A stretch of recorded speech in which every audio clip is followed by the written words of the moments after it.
rights and also specifically the Sand Creek Massacre. I'd also like to take a moment to recognize my student colleagues at the Center on Rights Development. I'd like to acknowledge all of the work that you've done this whole year, focusing on Indigenous rights. And I'd also like to thank the Conflict Resolution Institute and the John Evans Study Committee for inviting us to co-sponsor and participate in this monumental event. And so with that, I will be introducing Professor Akerson. He is at the law school. And with that, he will continue on with the introductions of the panelists for our panel. So I will turn it over to Professor Akerson.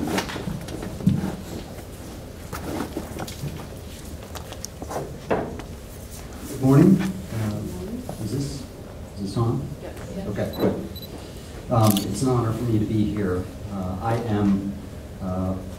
I was a lecturer. I just finished at the law school. I am now a senior consultant to the Special Tribunal for Lebanon. And prior to that, I was the chief of evidence for the United Nations International Criminal Tribunal for Rwanda.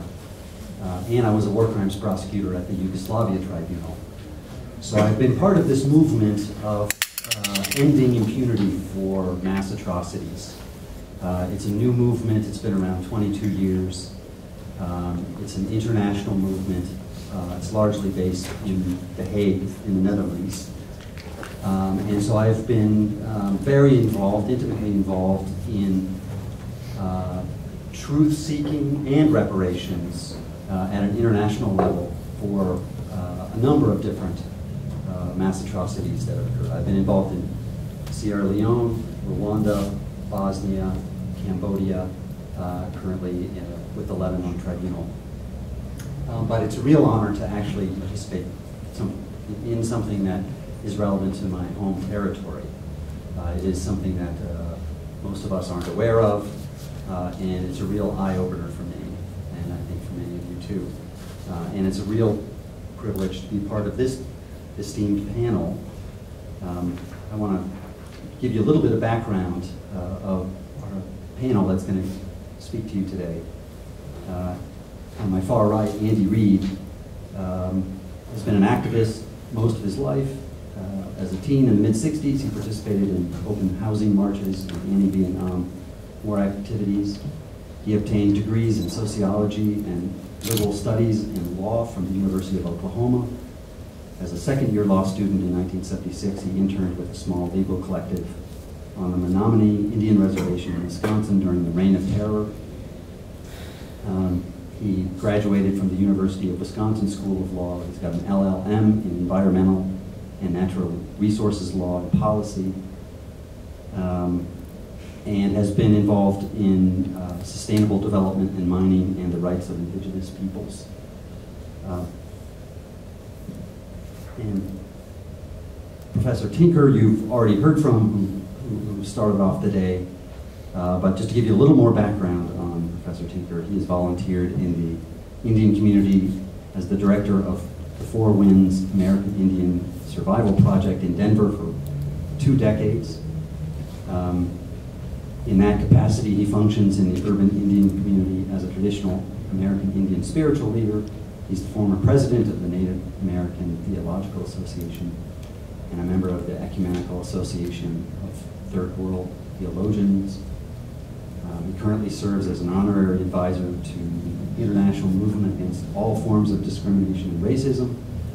He also serves locally on the Leadership Council of the American Indian Movement of Colorado.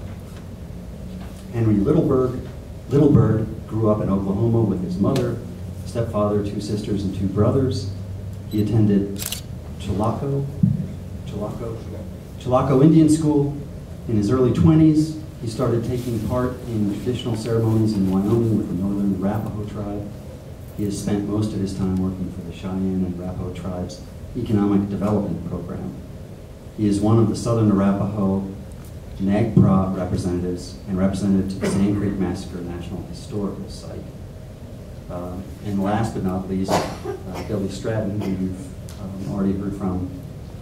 And I won't go and repeat too much of his background, but he's got a PhD in American Indian Studies from the University of Arizona, and he's been with us at the University of Denver since 2010. So this session is on repair, and it's a really complicated and involved concept.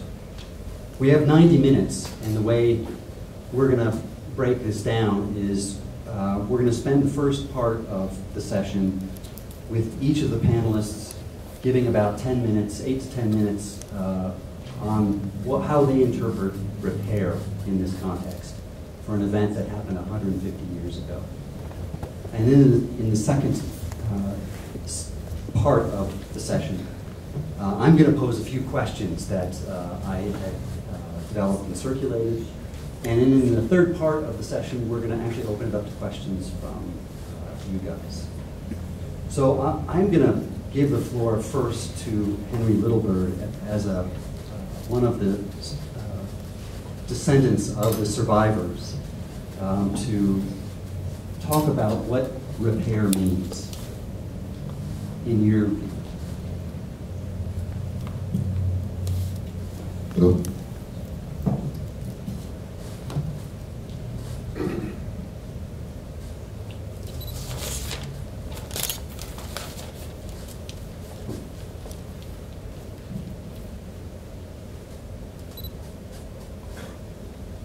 Run!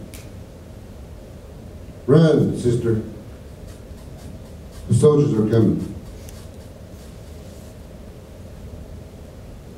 My great-great-grandfather told his sister. My great-grandmother passed the words.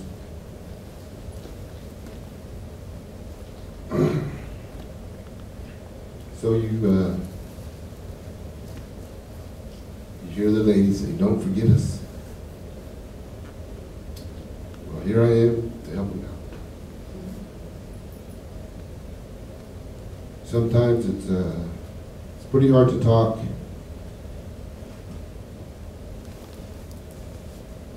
You know, we have a lot of funerals back home lately. And people get up and they talk to the person that passed on. They give them good words. They say good things about them. They let them be remembered for what they did. And a lot of that is what I tried to do for the Sand Creek. I don't want them to be forgotten. My grandfather, my great-great-grandfather was, and my great-great-grandmother was taken. My great-grandfather, Emmett Tallbear, on my grandmother's side. His father was Broken Cup. Well, his father was Little Raven, Chief Little Raven. On his mother's side, Emmett Tallbear had a daughter, Rose Tallbear, was my grandmother. Well, her mother, Susie Mixhair, her father was Mixhair. He's the one that survived the Sand Creek. And Bull Bear and Cheyenne Woman was his parents. They were killed.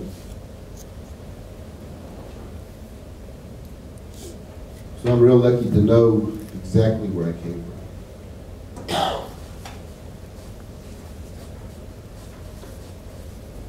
You know, I'm not here to make anybody feel sorry for me. I'd like to feel sorry for my grandfathers. From this day on back, we still suffer. We're still in a. It's probably made us sick in the head a little bit. We have to deal with it. You know, you see the people come back from Iraq and they're on medication for years. They're never healed. So you can imagine just about what we went through. And I know we didn't have a word for a monster, but that's probably who we thought the United States government was the monster.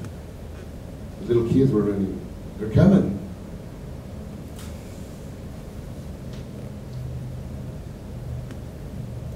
So I just wanted to share that part with you. And the repair part, one of the biggest steps that we had this year was the governor stand up in front of everybody. And it admit guilt and apologize to us in front of all of Colorado. That was a gift to us. That was a great part of the healing that's going to start. And he did it with our healing run, so that was real meaningful to all of us. You know, and I was really glad to be a part of it. I haven't been working with the Sand Creek very long. And before, I didn't know anything about it. And my uncle, Joe Birdshead, he's the one that kept the story alive. And I wished he was here to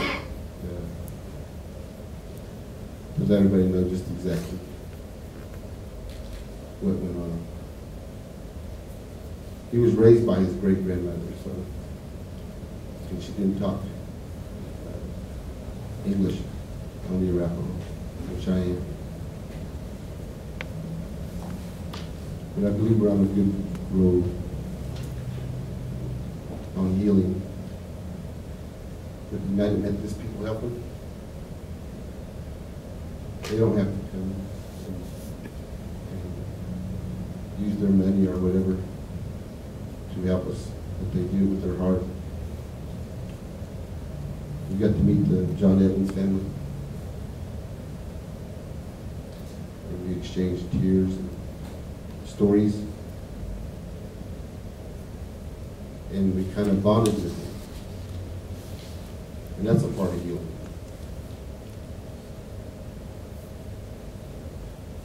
And the Arapaho people, we don't want to say somebody did that and keep on saying it. Because that won't let us heal. So we're going to move on with our ceremonies and with everybody's little band-aids they're putting on us.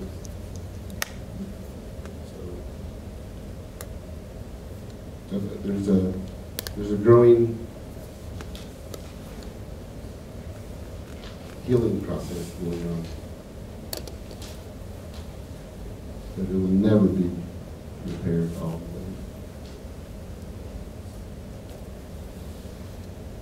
We'll never forget.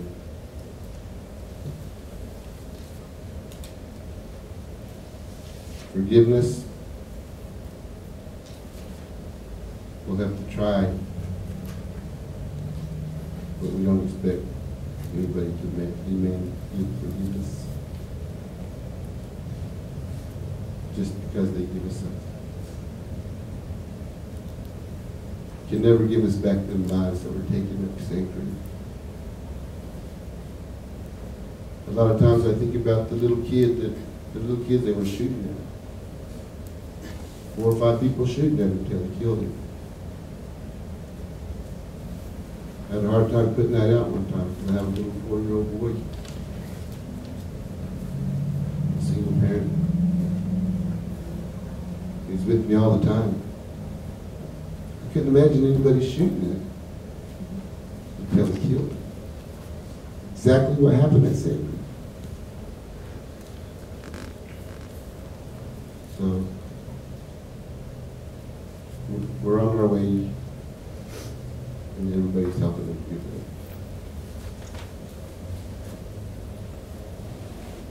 that. Everybody takes time and out of their life. Some people don't get paid for it, some people do. It's not about that, it's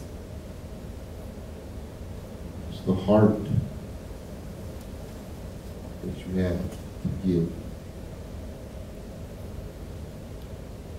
So that's all I have to say right now.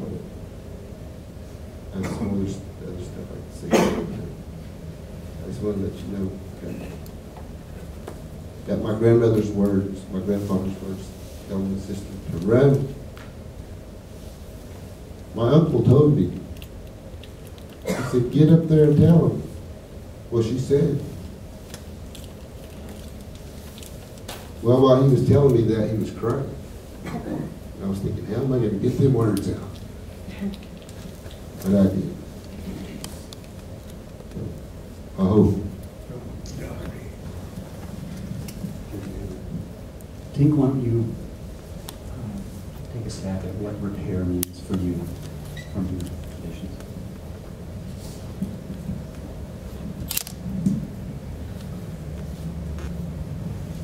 Well, before we can talk about repair, we've got to continue to do the analysis about what the effect of Sand Creek was. I mean, you've heard some of the brutal details. None of the really down and dirty stuff. You have to read to get there. Because what David Hollis was calling the atrocity was even worse than an imaginable atrocity.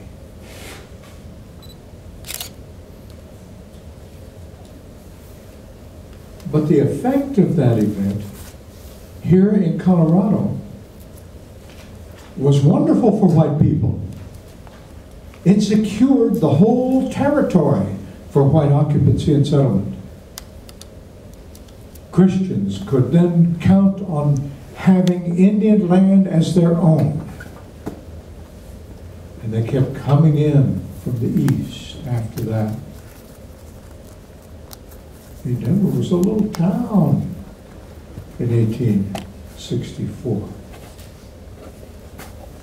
Evans was governor of a sparsely populated state. By the time of his death, it was a state of the Union and beginning to be heavily populated. And it's that one single event, the murders at Sand Creek, that signaled all other Indian people on the plains that the U.S. intended to kill them all.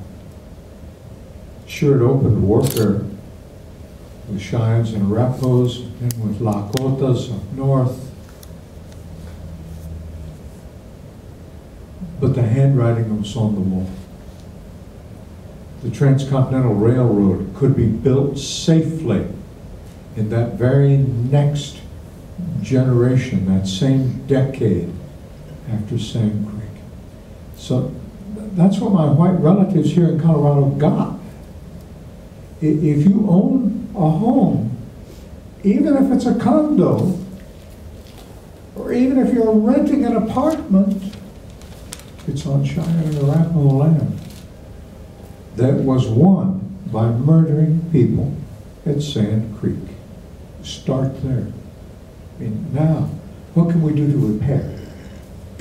Well, in our wildest dreams, and I'm mixed blood, so my mother's family benefited from that. But I'm an Osage, I'm not Cheyenne and Arapaho. I benefit from it too, because I live here. So I'm in the same boat.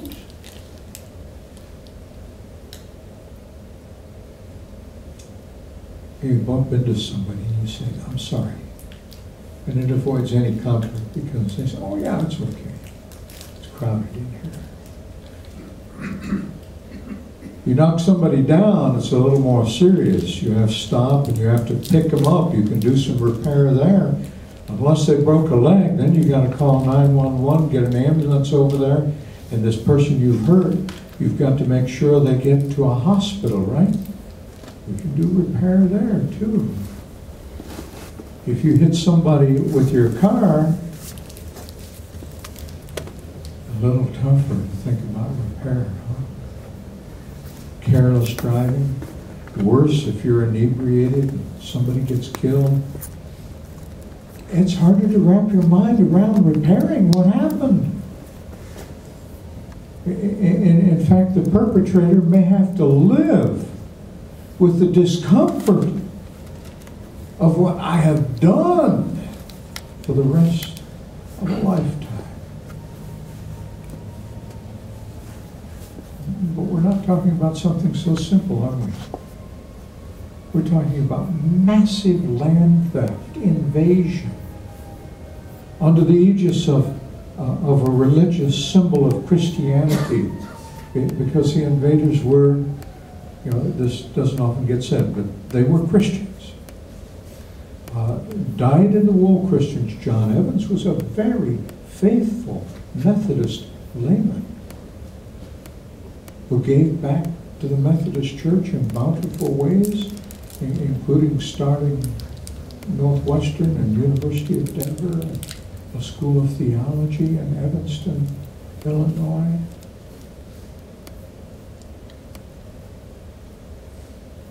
But what do we do now, after generations of having secured and having lived on ill-gotten lands? Lands that were taken away from some. But we could talk about repair in terms of saying, can't we just apologize and then keep your land? With a clear conscience? Because we did say we're sorry. Well,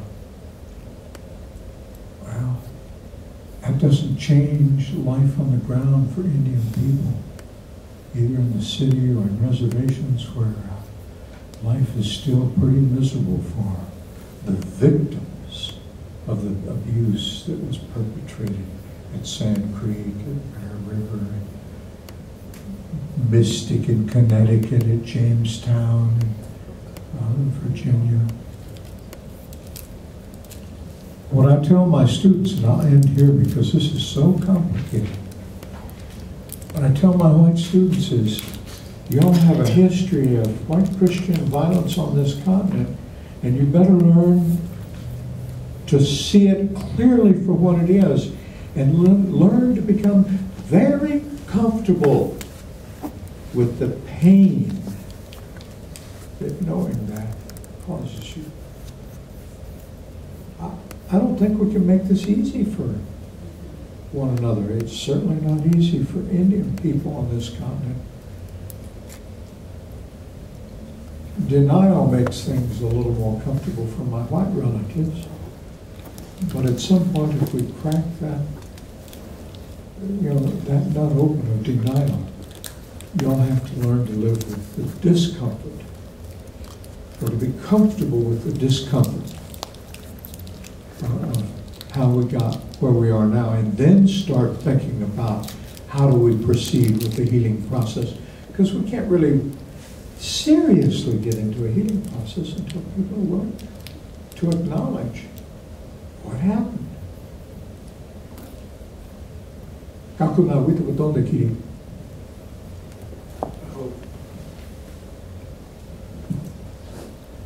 you, Professor Tinker. Andy, you want to? Can't run those things. Let me just intrude briefly to say my name's Tink. I only go by doctor or professor when I'm in a medical office, because they insist on having those kinds of titles. But Indian people are here. They know me as Tink, so let's stick with that. Thank you. I'm a white guy, so I'm speaking from a white perspective, from the invaders, settler, colonials perspective. My ancestors, I'm Scotch-Irish, actually, were the settler colonials of Ireland, and they invaded and committed genocide against the indigenous people of Ireland, ultimately leading to the Great Potato Famine, which is arguably an early act of genocide. And there was genocide before that. So the English have a long history of acts of genocide. It's interesting too, also I teach indigenous people's human rights law and international law at the law school. So I look at these things, and I look at, for example, the Holocaust, the Nazi Holocaust, and look at how that not only Hitler, but also before him the Kaiser, when he invaded Namibia and destroyed the Herero people there, the indigenous people in Africa, that he used the American Holocaust, the American genocide, as a model and justification for what they were doing. So in terms of how you define, so in my role here, I'll offer it as kind of a legal perspective and when we discuss this concept of repair. And please, I tend to talk a lot, so if I go over, yell at me or throw something at me. But from a legal perspective, this is nothing new. Vattel at the time in the 1750s was writing, he has a book called The Law of Nations. He's one of the fathers of international law. And in his book, The Law of Nations, he has several chapters on war, the law of war. And he has one specific chapter on unjust wars that applies specifically to indigenous peoples. And there's several things that he says, and you need to understand that when we're talking about the laws that pertains to indigenous peoples today, it all comes out of 3 decisions of John Marshall in the early 1800s and mid-1800s, all right, Chief Justice John Marshall. And that spread throughout the world. His doctrines that he created at that time, that he created just for indigenous people, just for Indian people, it's called sui generis. It sits all by itself. He wasn't going to give them the rights under international law, and he wasn't going to give them, he could give them the rights under domestic law, because Indian people don't come under the U.S. Constitution. They're the one group in this country that do not have the rights under the Bill of Rights of the U.S. Constitution, because they do not come within the U.S. Constitution. That's why we have the Indian Civil Rights Act, for example, right? So, and that's also recognition that Native people are native nations. They are separate and independent of the United States as nations, as sovereigns. And so this whole law was created, spread throughout the world, that was created just for indigenous peoples, based on racism, based on religiosism, based on colonialism, based on imperialism, and based on genocide. When I teach Indian law, I teach it as the law of slow genocide. And I teach the law of federal Indian law today is still the law of assimilation and slow genocide of indigenous peoples, right? As we sit here today. Sand Creek wasn't 150 years ago. Sand Creek is today, as we sit. Most of what you have here, this laptop that I have here, the electricity that we're burning here, that may have come from the coal of the Navajo Nation, right? Well, your clothes came from indigenous peoples in Thailand. The metals here may have come from indigenous peoples in Bolivia. Most of what we enjoy here, because we're an imperialist nation, we've occupied the world and stolen from indigenous people, not only in Colorado, but from around the world, to have the lifestyle that we have. So when you're talking about repair regarding Sand Creek, in my mind, it has to be put in context. Sand Creek was only, and there was a discussion, early discussion here, of settler colonialism. Sand Creek was part and parcel, and some of the other speakers have commented on this, of a policy of settler colonialism, which is a racist policy. It's also a policy that regards indigenous peoples as lesser peoples. The reason why Hitler invaded Poland is he regarded the Polish as lesser people. The Russians were lesser people. That was justification for Lebensraum. It was considered to be morally correct under Hitler. It was considered to be morally correct by the Pope at the time of the invasion of Africa and at the time of the invasion of the Americas. And he sanctified Christopher Columbus in committing acts of atrocities and crimes against human nature and crimes of genocide and slavery and so forth. Those were all sanctified by the Universal Church at the time. There was one church, the Catholic. And that includes later on the movement of people out of areas, the forced relocation of peoples. And so to talk about Sand Creek, you have to talk about it in that context. So when I think of repair, Sand Creek is just, it's a melee of the Vietnam War. It's just one massacre among many. And when you talk about Sand Creek, you have to put it in context and begin to think about how to repair. Now, I was going to comment on Vattel. In 1758, he said that anyone who commits an unjust war is chargeable with all the evils, all the horrors of war. He said he is guilty against a crime against his own people. His own people. So the sins of our fathers committed a crime against their own people, us, the white people here, the invaders, Europeans. And he is guilty of a crime against mankind in general, right? So these were concepts that didn't just arise recently. These are concepts that were around at the time that Marshall wrote his opinions and sanctified genocide, slow genocide as a U.S. policy towards indigenous peoples, right? And that included the forced removal. We all know about the Cherokees. He was writing about the Cherokees, forced removal of the Cherokees, which were Christian nations, civilized Christians, supposedly civilized Christian nations, removal to Oklahoma. Where did the Shining Rebel go? They went to Oklahoma, right? I grew up in Oklahoma. What's Oklahoma mean? It means the land of the red men. Do red men own Oklahoma? No, no more. Even after they got moved there, then the land was still taken away. And they're still dominated. It took a decision from the federal courts in the 1980s to deprive the president of his authority to appoint the chiefs of the 5 civilized tribes. Right? So we have this kind of colonial occupation that continues today.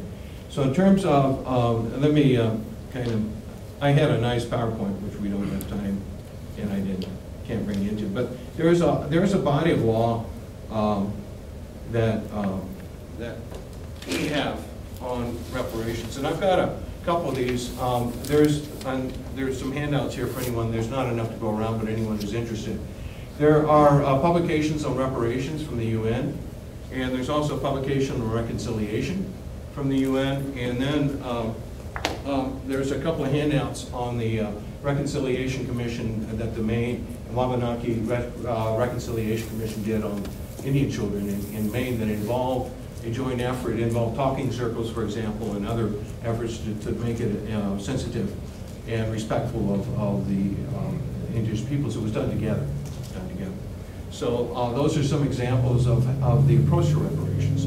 I've got a book on my shelf. I've got a lot of books on genocide. One of them that I have is called "Sorry Is Not Enough." Right? As Christians, we have this concept that reconciliation means saying that saying you're sorry and you will be forgiven. God will forgive you of your sins. Right? That is not what we're talking about here. Reconciliation is not forgiveness. Reconciliation means that you have the responsibility, you have the obligations to repair the damage that you did. I have a very long list of all the things that Denver University could do, my university, that the state of Colorado could do, and that we could do generally to start to repair the damage. And part of that, it's called the process of decolonization. We have to also get rid of this concept that we call, in psychology, there's a whole area of genocide psychology called depth psychology, and in that they have a term called percepticide. And percepticide is defined in psychology as the concept of us tending to look away or ignore when we see an atrocity. We look away from it. We don't want to talk about it or deal with it, right? So we have to get beyond that, and that's the truth and reconciliation process in terms of repairing the damage is only the first step. This is part of the two step. What do you do after you see something? Right? There's a famous quote that says, to be silent is to speak in the face of atrocities. Not to act is to act in the face of atrocities. So now that we've spoken, now that we've recognized atrocities, right? What do we do about it? And there's a lot that we can do about it. Hopefully we can get into a discussion of that a little bit later in the panel. But I wanted to make, I'll end up with 2 points. One is sorry is not enough, right? Coming here and just talking about it and recognizing the atrocities and all that is not enough, particularly from the white community. Right? We have lots and lots of obligations, lots and lots of things we can do that are beyond sorry to help repair the damage that we've done, right? And then the second point I wanted to make was that this is just a very singular incident within the whole history of genocide. Over 100 million Indian people were killed in this country. And Sand Creek is just part and parcel of that. And so any repair has to be viewed in terms of that context. Thank you, Andy. Billy, last but not least. Given all those comments, I'll keep mine a bit briefer. More brief, probably, is the word.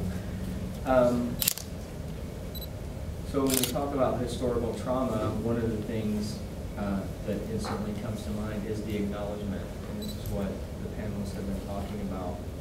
Historical trauma cannot be eliminated or dealt with in terms of healing and repair if the original trauma itself the actions that led to the trauma are not acknowledged. Governor Hickenlooper's apology on December 3rd was important in that way because he acknowledged a historical wrong, just as the nation of Australia has been acknowledging their treatment of Indigenous people, Aboriginal people, about a decade ago. But that's not where it should end, and it can't end there. What needs to happen in terms of repair is what the panelists have been speaking about. And what we're talking about is resources, right? We could say money, we could say land. But to apologize for an act of genocide and an act of massive land theft without a mechanism whereby resources and land can be given to those who were damaged, who were stolen from, that healing is going to always fall short without that. But what we're talking about in this symposium, on this panel, and what you're going to hear in the other panels, is not necessarily determined yet, right? Most of us might agree with what we're hearing in these panels. Most of us might be of a similar mind in terms of what should be done. But I can tell you, the people outside of this room, many of the people outside of this room might have different opinions and might not be so willing to accept even the fact that what happened was genocide. You hear people argue about this to this day, and you hear people justify the acts of Sand Creek in terms like hostile Indians, or yes, it was a confusing period of time, and there was a lot of back and forth. What's lost in that analysis is this was Arapaho Cheyenne land, and the people who came here, whether they were Christians, whether they were miners, whether they were soldiers, whether they were pioneers, they were coming onto land that was not theirs, and most of them would have known that. And so what we're talking about in terms of repair has to do with concrete things that can be done to bring about that repair. And saying I'm sorry and apologizing is one part of that, but it's only a small part.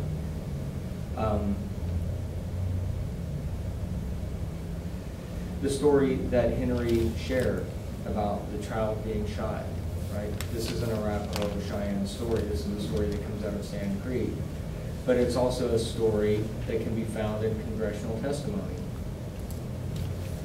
It's there. It can be read. The soldiers who actually perpetrated that crime, they bragged about it. They told this story without any sense of shame whatsoever, as if it was a natural thing to shoot at a child of 3 or 4 years old walking on the plains by themselves. Calling the child a son of a bitch, one of the soldiers said. And so in terms of repair, and back to the themes of what we're doing with the Evans report, what we're doing in the symposium, I think the words of a French philosopher right now can be appropriate. Michel Foucault said, in a specific time, but it still applies, that there is a constant battle for and around history going on at this very moment. And I would say that battle continues in this moment that we're in right now. There is a strong intention, he went on, to stifle popular memory and to propose and impose a framework to which the past should be. And what we are doing is proposing a different framework, and we're looking at different memories, and we're creating a different memory in the face of the memory of settler colonialism, in the memory of genocide, in the memory of the entire context of imperialism and colonialism that has led us where we are today. And as Tink rightly points out, to a place that many of us have benefited from and continue to benefit from. And that discomfort is important. But what he's talking about is a discomfort simply in the acknowledgement of the wrong, right? There's a much greater discomfort in saying, for example, let's pay the reparations that were agreed to that David Hallis spoke about in the last panel. The government, the U.S. government itself said reparations needed to be provided. Even those have not.